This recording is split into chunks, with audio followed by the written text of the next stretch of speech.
Hello and welcome to a new episode of the Seriously in Business podcast. I am so thrilled you're here. And this episode is for maybe those of you who are a bit quieter, maybe those of you who identify as introverts, maybe those of you who just want to enjoy business rather than feeling constantly burnt out, rather than feeling like you have to aim for multi-million-dollar success and you just want to have a business that you love and that supports you. And so today I'm interviewing incredible guest, Katherine. And Katherine and I chat about two really important things. The first thing is sustainable content creation. So creating content in a way that you don't feel like you have to create for every single platform, working out which platforms support you the most, and working out how you can repurpose content, working out how you can create themes in your business, working out how you can be really intentional about what you do so that you don't have to do everything, and not get burnt out in that process. And we also chat about this idea of a cozy business and doing business in a way that supports you as a business owner and doesn't force you to grow and make this ginormous empire if you don't want to. And you can just enjoy your business and create a lifestyle that supports you in your current season of life and what you kind of want for your business and yourself. So I'm really excited for this chat. And if you don't know who Katherine is, Katherine Mackenzie-Smith is an award-winning business coach, guide and strategist for introverts and highly sensitive souls.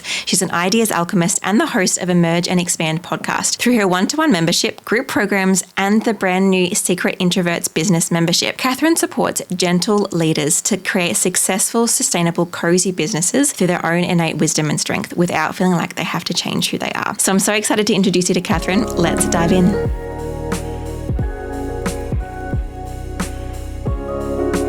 Yay. So welcome, Katherine, to the podcast. Thank you so much for jumping on. How are you doing? I'm well, thank you. Thank you so much for having me, Jacqui. I'm really excited to talk to you today. I am too. This topic is one I find quite interesting, and I'm probably looking forward to diving into a little bit more in my own business. So I'm very excited to have a chat with you. Firstly, though, I love to ask all of my guests this one question, and that is, what does an average day in your life and business kind of look like? Like, if I was just to get an inside behind the curtains, is it like what do you do when you wake up and then you just work? And then how do you like cooking dinners, or do you get someone else to do? Like, what does your average day look like for you? Oh my goodness. It really depends on my energy more than anything, because that is how I like to run my day and my business. And that has taken many, many years to, I guess, work with, instead of thinking that like the day has to start like this and then it has to look like this, because I think we've been conditioned from a very young age to work within that. And so it's taken many years for me to just accept that some days I'm going to wake up and I'm going to want to go for a walk and be outside, or I'm going to want to do a workout. Some days I'm going to sit and read for 3 hours and not want to talk to anybody. It always starts with coffee. That's a no-brainer, non-negotiable for you. And yeah, it really depends on what the day looks like. There's a few days of the week that I specifically do calls on, and then there's other days that I specifically don't have calls and meetings. And again, that's to work within my own energy ebbs and flows. I know that having specific days every week that are like off Zoom, no calls, are really important for me to be able to maintain my business and my energy. And so some days are like getting up, getting ready, and being kind of on camera doing a live with my group, or a Q&A call, or a coaching call. Some days it is, hey, what is going on today? What am I feeling? What is the energy? Am I got a project that I'm working on? And I have this thing I also really like to do, where on those days where my energy is maybe a little bit low, or I've had a few busy days, I just look at my list and I go, what is the one thing that absolutely has to get done today? And so sometimes that's, I have to send my newsletter out today, and that, if anything else gets done, it doesn't matter, but as long as that one thing gets done. So I really like to work intuitively throughout the day. And then just again, depending on, sometimes I'll work until 8 or 9 o'clock at night, and sometimes I won't. I don't have kids or anything. So pretty chill here and pretty flexible depending on where the mood and the projects take me.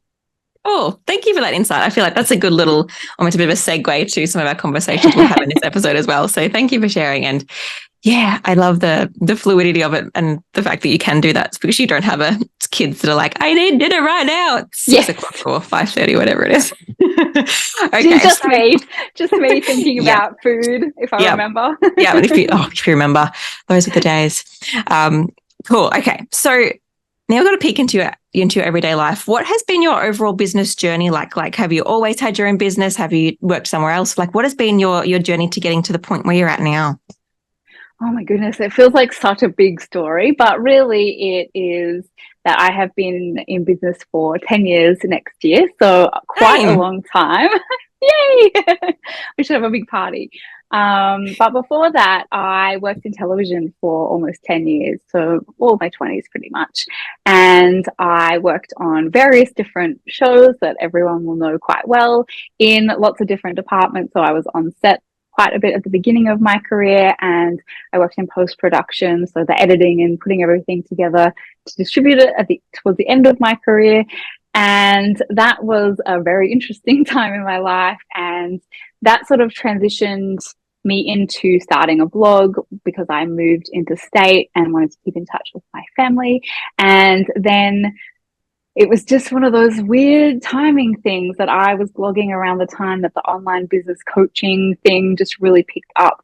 And what had started as just a creative outlet turned into a business by accident a little bit. And that's kind of what it's been for the last, 10 years, which is, it That's feels wild. like so long, but it also feels like I've been doing it forever. So it's Yeah, I interesting. mean, it is a while.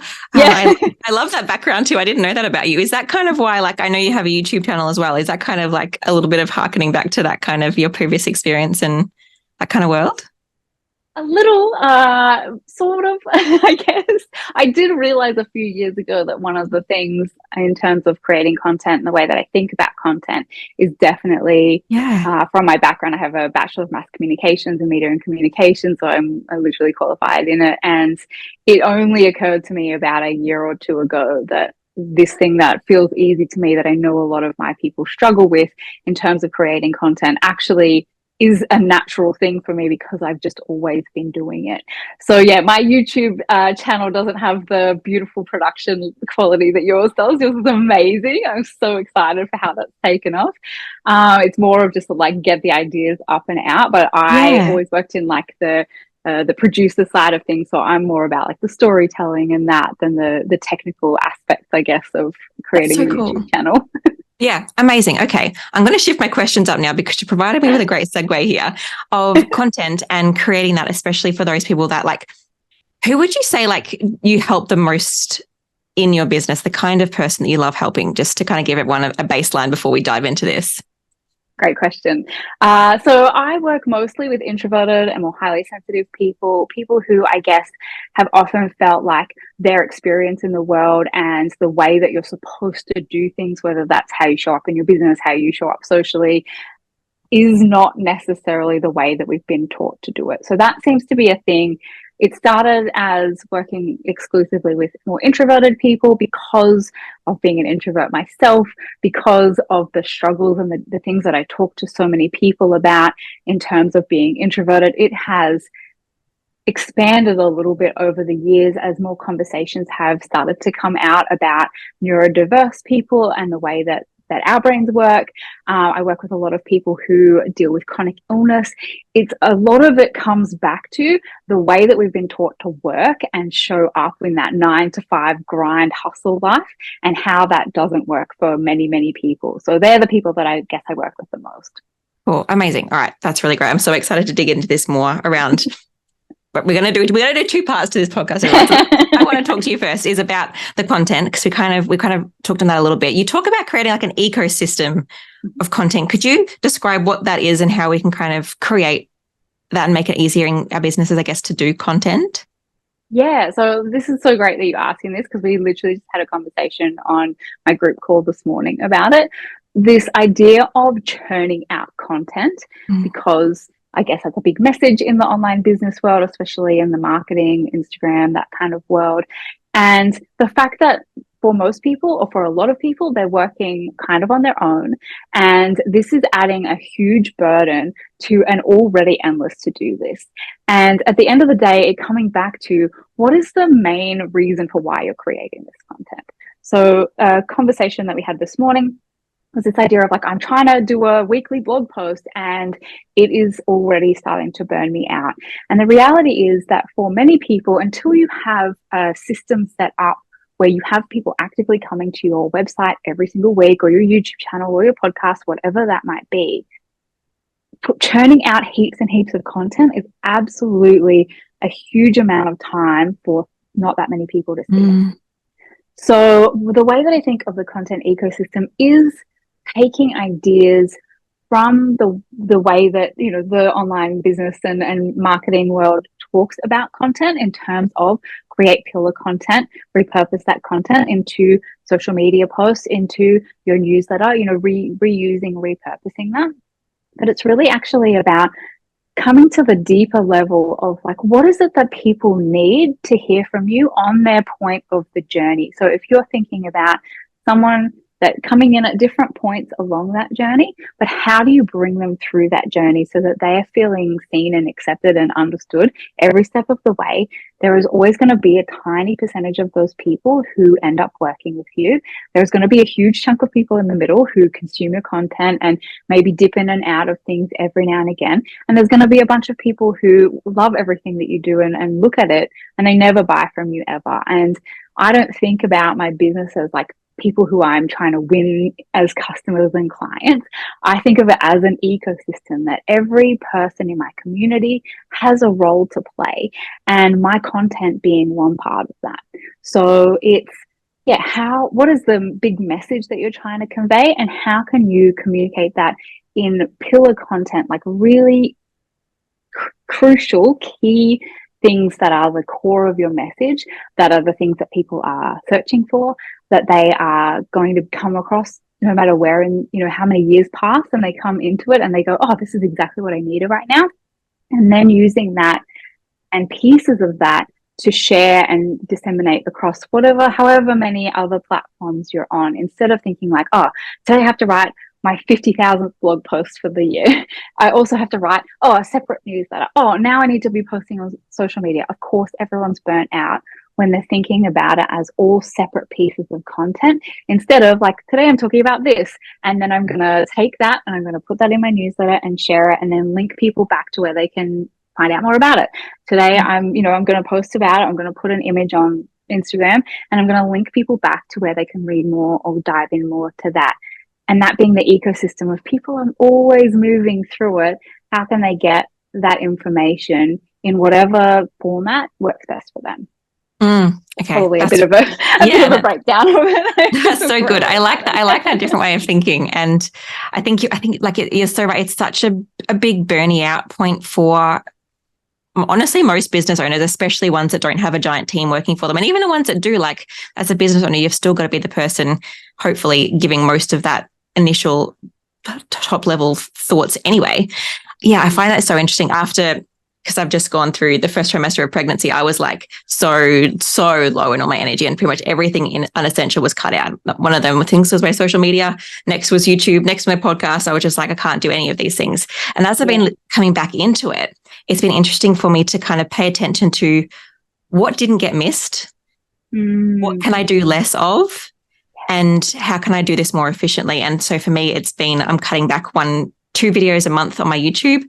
I'm really being intentional about filming things ahead, and I'm doing so much less posting on my social media. And when I do that, it's kind of taking stuff from my YouTube or taking stuff. I think, I don't know if everyone else is the same as me, but I totally forget that I'm so bad at repurposing. I'm like, actually, I've done I've literally filmed 20 minutes of me talking on a particular topic. Oh, hey, let's do a totally different post on my Instagram. Like, why would I not just go into that same thing? And also help people if they are, like, sometimes I feel like I'm just sharing too much of the boring same message, but I think either people are consuming it in a different way, so they're probably going to understand it in a different way, which is a good thing because you're wanting to help them really grasp the concept, or people aren't following you in all of the different places anyway. Like someone who's reading your blog post might not be on your Instagram, or someone who's listening to your podcast might not be on your email list. And so it's not silly to share these things in multiple places and do that more efficiently and effectively. What are some things that you've kind of changed as your business has evolved, of when of kind of realizing this for yourself, of maybe stuff that you did originally put pressure on yourself, and maybe how you kind of do it now? Yeah, I mean, these days I'm almost way too chill about not posting. And it's so funny because I see the anxiety, and I feel what I remember I used to be like, you know, the not sending an email out for a month and then feeling like you have to apologize and tell everyone why you were gone. And not posting on Instagram every day and just constantly putting so much energy into feeling bad about it, one conversation that comes up so much in my space is around a lot of people actually don't feel safe on social media because of the public kind of, I guess it's open for anyone to see. And yet what I have noticed, and this is something that's just recently become apparent to me, is that so many people especially in the last maybe 5 or so years, learnt about online business from Instagram. And so there is this like underlying belief that Instagram is an absolute must have in your business in order to be successful. And then there's this is like coupled with this feeling of like feeling unsafe and not really knowing what to create, or again, just having like one more thing you have to get around to every day. And then this like deep belief that they can't be successful if they don't post on social media. And I'm just like, oh, my business was around before we were doing, like, we were posting photos of our shoes and our food on Instagram. Oh, the old days. And so it's been really interesting to observe, and also to see how my approach has changed. These days, I'm like, what was the most important thing that needed to get done today? Did that get done? And even if it doesn't, it'll get done by the end of the week. At some point, it's going to get done. And I haven't posted on Instagram in at least a month. You know, it's kind of like less important now. And one thing that I really care so much about is like building a community, like about over all of the 15-minute lifespan of an Instagram post. Like that is so much less important than like showing up for 1 or 2 people in my community today, which is what happened this morning. So yeah, I think the change has been from like being less rigid about these rules of what we think we should do. And now I just go with like, well, what are my values? What's important to me and my business so that I can bring value to my community? And most of the time that actually isn't posting on social media, if I'm totally honest. And it's just like, now that I'm doing YouTube as well, I'm noticing how short the span is. Like I'm getting views on my YouTube videos that I posted literally 6 months ago, and they're going just as well as when I first posted them. Yet on Instagram, a post that I posted 6 months ago, no one's ever seen that again in their lives. Exactly. I mean, YouTube is the second, I think I don't know if it still is, but definitely at some point it's in the top 3 biggest search engines on the internet. Wild. It's such a great investment of time and energy. And there's actually a really good podcast interview with that I had on my podcast with Tara Reid, who is another introvert coach. And she talked about how one day she sat down and she worked out what the ROI was on her Instagram, and it just ended up no longer being worthwhile actually even being on Instagram. So, you know, focusing on things like building your email list, building your podcast or your YouTube channel, things that are actually have that longevity that people can come back to over and over again. And I think as well, there's like this also remembering that people are, and similar to what you said about how you're like, oh, what if people see it on, Instagram, but then it's on my YouTube, and how people are consuming different content because they might not be following you everywhere. The other thing is people are in different mindsets when they're doing different things on different apps. So if I'm searching something on YouTube about design, for example, just using your stuff as an example, I'm looking for a tutorial. I'm looking to learn some skills or find an answer for something that I'm doing right now. If I'm seeing a reel of yours on, there's a clip from that, I mean, I've learned so much even just from your reels that you do, because you have all these great little tips. I'm like, oh, I'll remember that for next time I'm on Canva. But it is a different mindset that we're in when we're scrolling social media versus when we're consuming long form content. We're listening to a podcast, we might be commuting, we might be doing stuff around the house. It's a totally different mindset to when we're, scrolling, looking at cat videos and stuff on social media. Yeah, that's so true. It's very interesting. And I think we need to, as business owners, we can intentionally think about that and make sure that we're meeting people where they're at in that platform. And also, like working out which platforms are going to give us the most ROI. For some people, it will be Instagram. Like, don't just think that because we're saying this is not Instagram, but it could absolutely not be. It's not just the this is definitely it. Like, some businesses could just do well of not even posting on Instagram, of just having what's called like a 9-grid kind of thing. And they just have like a page there, and they do a couple of posts, and they just leave those there, and they don't touch their Instagram. It kind of just is a presence there. If someone searches for it, directs them to the website, moving on. And it's like working out what you need from the different platforms and working out the amount of energy that's worthwhile going into those, and what you can put in less energy to. Like, I used to post 3 to 5 times a week on Instagram. I'm now bringing it back to 2 times a week, because that's probably getting me just as mumuch return as the posting every day, unless I was doing like incredible posts, which I don't have time to do. So there's no point, So working out the why and the meeting people where they're at and all those things we've chatted about. That's so great. Oh, hello. I'm interrupting this episode super quickly to let you know that we have limited availability to work with the team at White Deer Studio. If you want done for you graphic or brand support, that means doing your graphics for you. Anything from bespoke social media templates to launch graphics or a full branding package, our team are ready to support you. Just head to whitedeer.com.au/design studio to find out more. That's the color white, the animal deer.com.au/design studio to find out more. We cannot wait to work with you. All right, back to the episode. Next, I want to talk about cozy business. Okay. I flippin' love that word. And like, it actually reminds me of my daughter loves using the phrase warm and toasty. And it kind of reminds me of warm and toasty, like this cozy idea of a cozy business. So would you be able to explain what a cozy business is and how it is different to running our business in a traditional way? Yeah, so I'm still kind of coming up with my own definition for this, and I have started to notice that there are, like, this is not a new concept. This is not something that I've come up with. In fact, someone recommended a book to me this week, and the person who wrote the book, which I cannot remember off the top of my head, also uses this term. So it's definitely not mine. It's just something that really resonates with me and the people in my community as well. So at its core, it's like there's a part of it that's like anti-empire. I, like, by definition, am kind of in an anti-capitalist kind of framework, in that I just don't believe in the sustainability of exponential growth and these things that in the business world, in Western society, in capitalist societies, we have just learnt are the only way to do business. And we're seeing so much in the world, in the environment, in so many things. So this is not a sustainable framework. So it has its roots for me personally. And again, this isn't necessarily how everyone thinks about it. In terms of, I'm not here to build an empire. My partner is entrepreneurial as well. We have had businesses where we've had teams that we've had to manage. And that is my least favorite thing to do. I love working with people. I love collaborating. I love hiring people to help me on projects. I do not love the idea of having to have staff meetings and do HR stuff and manage teams. It is not something that I enjoy. It's not why I started my business.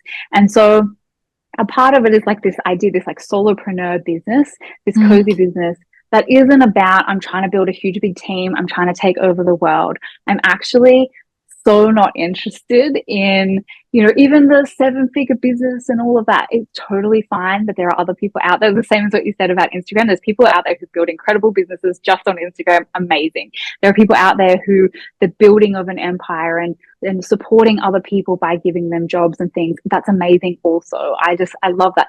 It's not for me. I love the idea of getting to do what I love to do every single day and doing it on my own terms and not having to answer to people. I did enough of that in my life.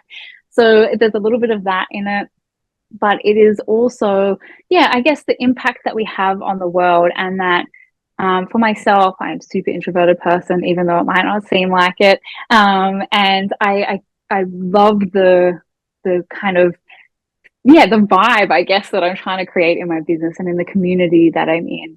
And I know that the bigger and bigger and bigger that would to get, it would take away some of that from the spaces that I like to show up in. And so it's kind of an ideology, I guess, around just like, what does that feel like for me? What feels comfortable and cozy that I can, again, wake up and not have to be like, oh my gosh, I've got to get all this stuff to all these people and put out fires all day. It's just not the kind of business that I want. And I think for a really long time, that's been the dream. That's what success looks like. That's what we should all be working towards. And so there's a little bit of rebellion against, like, well, what if that wasn't what we all wanted? And what if making $90K a year for some people is absolutely exactly the amount that's going to help them, and they don't need to make $1 million, and that makes them really happy, and they can do the things that they want to do, and that brings them joy. We've sort of gotten a little bit into, I think, this is the one path. And I guess it's just, what do you actually really want? Yeah, I think that's a really important question to ask, because if we don't, then we just assume I should be aiming for 7 figures and I should be aiming to build a team and I should be aiming for this and working this and doing that. And it's like, go for it. But if you don't want to do that, that's also really just as fine. Even like, I was always of the opinion of, I didn't want to grow a team at all. But then this year I kind of a little bit I've got like, they're not like hired people. They're still freelancers, but they're still part of my team. And it's been really interesting to see if I enjoy that or not, because I'm like, I never wanted it. I was always like, nah, I don't think I want that. But then at the same time, like, it's actually kind of fun and cool, but I'm not sure if I do want to grow it too. Yeah. There's so many places I could grow it to. I could grow it to full-time or part-time people working properly for me, or I could make it into like a proper physical space. I'm like, I don't think I want that, but who knows what we'll want. But the idea is that if you do just want to chill, or not even chill, like it's not even that. It's if you do just want to run your business from home by yourself, do that. Like, it doesn't have to be this big thing. And like, if you change your mind next year, do that too. But you don't just have to always be aiming for this bigger and better. And like, I even feel that, like, because what you said in terms of that it kind of is like, I think people take you more seriously when you're running a proper business where there's people working for you and there's this and that. And it's like, even now that I've got a team, when I tell people what I do, I'm like, oh, and I've got a little team working for me. They're like, oh, wow. I'm like, I mean, it's cool, but I'm not earning any more or doing anything better than when I was last year, when I was just me. Like, it's all like, it's cool that we're doing it, but it's also okay that what it was last year too. And so, yeah, just asking ourselves that question and doing it really intentionally, I think, is cool. So for those people that do just want to keep things a little simple, a little less complicated, actually just do life on their own terms in that kind of way, do business on their own terms, what do you think are some either some questions that we can ask ourselves to make that clear, or some questions that we can ask ourselves to work out how we really do want to run our business and what that could actually look like for us on an everyday basis? Like, I loved even at the start how you were talking about how you don't have like this rigid structure about how you work. You obviously show up for your clients when you've said you're going to do that. But beyond that, it's not like you can't just sit and read for a little while. You can't just push your to-do list back a little while if that's allowable. And so how can we kind of create a cozy business for ourselves? Oh, that's a big question. How long have you got? I'm ready. I mean, I think at the heart of it, and what this really started at, was I have been talking over the last few years a lot about like building an introvert friendly business. And at the heart of all of the messages, no matter how you word it or say it, and coming back to you, like, I have loved watching you this year and how your business has changed and evolved. And it really, you can tell it's come from a place of joy and intention. And I think that's a really big part of it. And you're absolutely right when you say that next year it might be different and you might change your mind. And like, there's just this pressure that we all put on ourselves that we have to have it all figured out straight away. And it does not work like that. You can't work out your niche until you start working with people. You know, I mean, you can, and plenty of people do that. But ideas, but you're not going to know in concrete. Yeah, no. Exactly. I really think that all of this comes back to a few really key things. One of them is a deep understanding of who you are and how you work best. And for many people, as I mentioned at the beginning, a lot of us have spent our lives, and for anyone, if you're listening to this on podcast, I am a white person, I am a cis-bodied, able-bodied woman, I have a lot of privilege, and yet I have found that in the last few years, having to unravel a lot of self-inflicted pain that I've caused myself, because my whole life no accommodations were ever allowed for me. When I was a 4-year-old and I was having meltdowns and nobody even questioned that there might be other things at play. It was just, you need to get yourself together and you need to, be a good girl. And so for many of us, we are carrying around this idea that we have to behave a certain way, and that when we move into our own business, we bring all of that baggage with us. And so even though my business has been around for a long time, only the last couple of years have I even realized that I can make accommodations for my own needs in my business. But before we get to that point, we have to see and be aware of what those needs are. And so there's a huge healing and personal development and transformative journey that we go on to actually even work out what we need when we have maybe been changing and adapting our behavior to suit the world around us for our whole lives. So that isn't just that's just a one quick tip for you. That's like, you're on this journey. There's a reason why you started a business. And for many people, it is to allow for us to create our own schedules and our lives and things. So having that level of self-awareness, which you may already have some level of that, it's looking at the systems and structures and strategies and support that you have in place and looking at the things, checking in regularly. I think we can just keep moving goalposts and hitting goals and then going, oh, what's next, which is that idea of exponential growth that we've all kind of fallen into, is actually checking in regularly. What felt really good this week or this launch or this month or whatever it was? What worked really well, but what also felt really good? Asking questions like, what would I never want to do again? What did I really hate? And where am I doing things because I think I should be doing them, but the energy that I'm putting into that obligation is not actually having any payoff and it's actually just causing more pain for me. So things like that, where can I get support that's going to help me with the things that I don't know or don't know how to do? And where am I buying into an idea or a course or a program where I'm being taught you have to do this, and I'm trying to mold myself into that instead of going, okay, this is who I am and this is how I work best. These are my strengths. Can I find a strategy and system that is going to actually support that part of me? Not, I wish I was more like this. I wish I could do video every day, so I'm going to join a course and learn how to do video every day, when in actual fact, that's probably not in alignment with our energy and strengths and things. So it's kind of having that self-awareness, just to go back over that, having some self-awareness, understanding this is a much bigger journey than just like ticking a few things off, and then finding ways to support your own needs, strengths, goals, desires through implementing the strategies and systems that are actually going to support you, not trying to fit yourself into a version of that you think you should. I don't know if that answers your question. No, that was good. That was good. And yeah, it comes back to being really intentional about it rather than just going along with the flow of what you think is what you should be doing.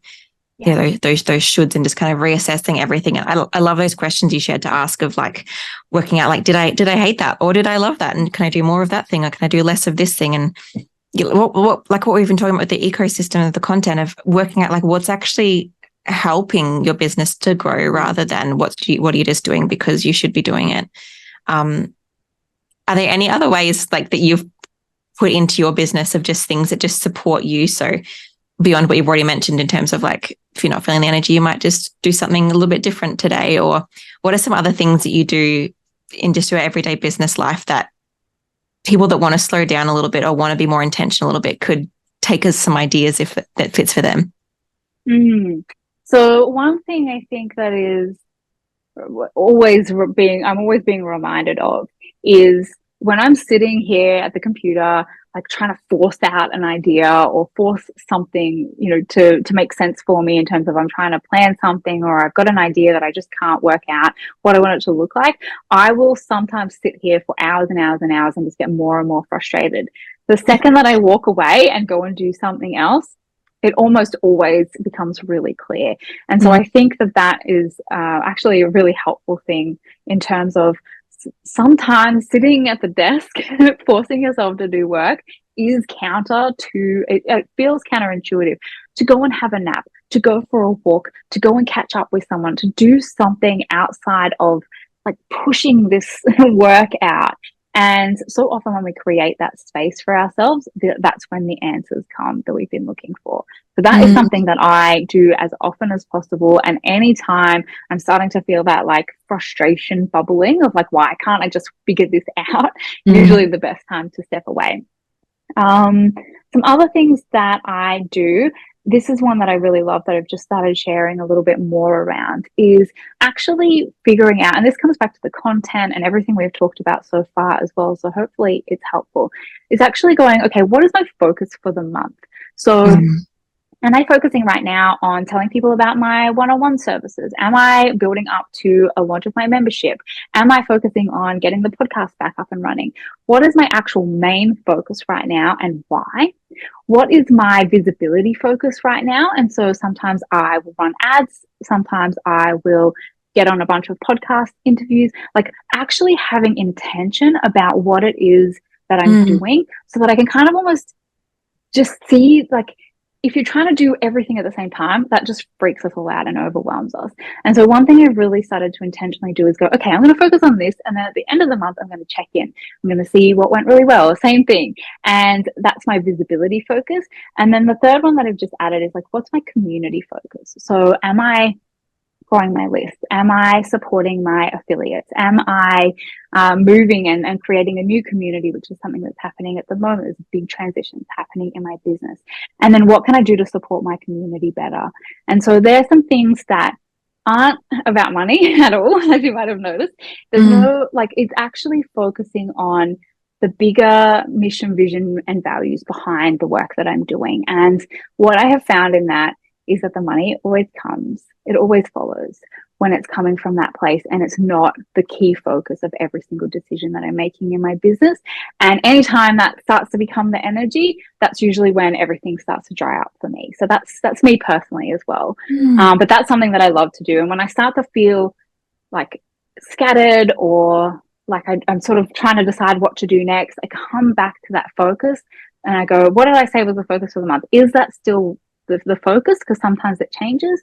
And then how do we get back to that path? Because you're getting distracted by all these shiny things along the way. Yeah, cool. Those are some really great tips. Thanks for sharing those. Yeah, even just the first one of getting up and doing something different when you're feeling like you're needing to push something, or even just going to a different place. Like if you've got a laptop, just go, take it to a cafe, or take it to a chair on your front porch, or take it to the concrete steps, like just somewhere different to kind of get your brain less pushy and less pressury. Because there's not much that really comes and thrives out of that kind of energy, does it? No, definitely not. Definitely not. Okay. So obviously we've heard a lot about your work so far. How can we get in touch with you or connect with you or learn more about the kind of work that you do? So it's hilarious to say this after I just said all that about Instagram, but probably the easiest is Instagram. Because even though I'm not super consistent on there, that's probably where you'll find me the most. And so my Instagram handle is @miss_KMS. My website is katherinemackenzie-smith.com, where you'll find everything. And this is the one that I always forget, and I've started trying to really intentionally remind people of. If you're listening to the podcast, then you're already in the podcast app. So you can find my Emerge and Expand podcast on whatever app you're listening to this on. And I'm hoping to have Jacqui on very soon for season 3. So yeah, if you're listening, go check that out as well, and you'll find me over there. That's amazing. Thank you so much. I'll pop all those links into the show notes as well for anyone who wants a clickable thingamabob. Amazing. Thank you for joining us today, Katherine. I have so appreciated your time and what you have shared with us. So thank you for that. And I hope you have a wonderful day. Thanks so much, Jacqui. I've loved it. Great questions. Thank you. So thank you for joining Katherine and I for that episode. I hope you found it as useful as I did, and encouraging and a little bit validating to run the business in a way that you really love and in a way that's going to be sustainable for you. So let me know what you thought of that one in the comments, and make sure you head over and connect with Katherine. And if you haven't already, feel free to go over and listen to the podcast version and maybe leave a review, or even just give this video a like and hit subscribe if you want more content around creating a business that you love, marketing it really well, and creating a brand that you love through incredible design. So thanks for joining me, and I'll see you next week for another episode. Bye.